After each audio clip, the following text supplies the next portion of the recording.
কলিতা জনগোষ্ঠীৰ ষষ্ঠদশ দ্বিবাৰ্ষিক অধিৱেশনৰ ব্যাপক প্ৰস্তুতি বজালিৰ চৌকুটিৰ ফালাগুৰি পথাৰত তিনিদিনীয়া বৰ্ণাঢ্য কাৰ্যসূচীৰে আয়োজন কৰিব কলিতা জনগোষ্ঠীৰ ষষ্ঠদশ দ্বিবাৰ্ষিক কেন্দ্ৰীয় অধিৱেশন।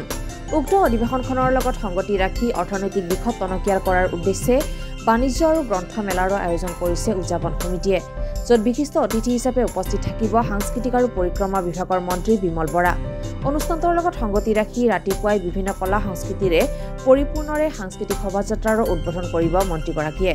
29 তাৰিখৰ পৰা তিনিদিনীয়া বৰ্ণাঢ্য কাৰ্যসূচীৰে আয়োজন কৰিবলগীয়া কলিতা জনগোষ্ঠীৰ বাৰ্ষিক অধিৱেশনখনত সকলোকে দলে বলে অংশগ্ৰহণ কৰি অনুষ্ঠানটোৰ সভা বৰ্ধন কৰিবলৈ আহ্বান জনাইছে পৰিচালনা সমিতিয়ে। কলিতা জনগোষ্ঠী সন্মিলন অসমৰ ষষ্ঠদশ দ্বিবাৰ্ষিক অধিৱেশন উপলক্ষে সমগ্ৰ বজালিতে এটা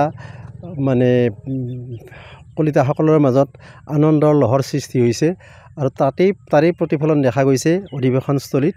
চাৰিওফালৰ পৰা মানুহৰ যিটো আগ্ৰহ আমি দেখিছোঁ, সমগ্ৰ বজালিৰ প্ৰতিটো প্ৰান্ততে আমি দেখিছোঁ যে মানুহৰ এটা পাৰ ভগা উৎসাহ আমি দেখিছোঁ।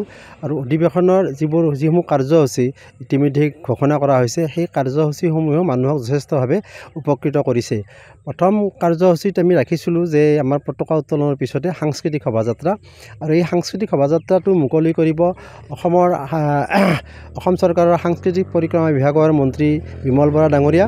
আৰু সেই সাংস্কৃতিক শোভাযাত্ৰা বাৰেৰহণীয়া সাংস্কৃতিক শোভাযাত্ৰাই সমগ্ৰ বজালি অঞ্চলতে এটা আলোড়নৰ সৃষ্টি কৰিব বুলি আমাৰ দৃঢ় বিশ্বাস হৈছে।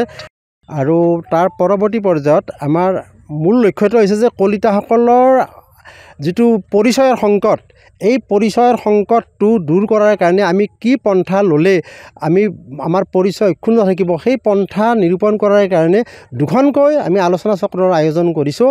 এখন হৈছে যে আমি কলিতাসকল প্ৰাগজ্যোতিষপুৰৰ পৰা কামৰূপৰ পৰা অসমৰ আমি বাসিন্দা, গতিকে এই কলিতাসকল কিন্তু প্ৰাগজ্যোতিষপুৰৰ পৰা আমাৰ ইতিহাস আছে যদিও আমি কিন্তু আজি এটা সংকটত ভুগিছোঁ যে আমাৰ কি নাই, কলিতাসকলৰ নাই।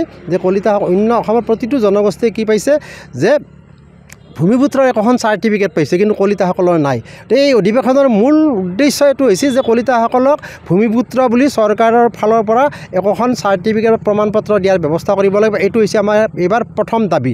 তাৰ পিছত পৰৱৰ্তী পৰ্যায়ত আমাৰ আহিব যে আমি কলিতাসকলে যিহেতুকে অসমতে থাকিব লাগিব, অসমৰ যিটো ৰাজনৈতিক সংকট, এই ৰাজনৈতিক সংকটৰ পৰা মুক্তি পাবলৈ হ'লে সংবিধানৰ ৬ষ্ঠ অনুসূচী অতিকৈ প্ৰয়োজনীয়। আৰু সেয়েহে আমি সংবিধানৰ ৬ষ্ঠ অনুসূচীৰ আওতাত সোমোৱাৰ কাৰণে আমি জনজাতিকৰণৰ দাবী উত্থাপন কৰিছোঁ। গতিকে আমাক জনজাতিকৰণ লাগিব। তৃতীয়তে আমি কৈছিলোঁ যে আমি অবিভক্ত কামৰূপ বা সমগ্ৰ অসমতে কলিতা মানুহৰ ইমান আধিপত্য আছে, কিন্তু কলিতাসকল একত্ৰিত হৈ নথকাৰ কাৰণে চৰকাৰে কলিতাসকলক গুৰুত্ব দিয়া নাই। এইখন অধিৱেশনৰ জৰিয়তে আমি সমগ্ৰ অসমৰ কলিতাসকলক একত্ৰিত কৰিব বিচাৰিছোঁ। আৰু আমাৰ এটাই দাবী হ'ব চৰকাৰৰ ওচৰত যে কলিতাসকলৰ যিকেইটা মূল দাবী, এই মূল দাবীৰ ওপৰত চৰকাৰে অতি শীঘ্ৰে ৰাজনৈতিক বা অৰ্থনৈতিক আলোচনা আৰম্ভ কৰিব লাগিব। আৰু কলিতাসকলক ভূমিপুত্ৰকে ধৰি ইয়াত যাতে কলিতাসকলৰ ভূমিৰ কোনো সংকট নহয় সমগ্ৰ অসমতে, তাৰ কাৰণে আমি চৰকাৰক এই অধিৱেশনৰ জৰিয়তে আমি দাবী জনাম। বজালিৰ পৰা ৰমিজালিৰ ৰিপৰ্ট, DA 365।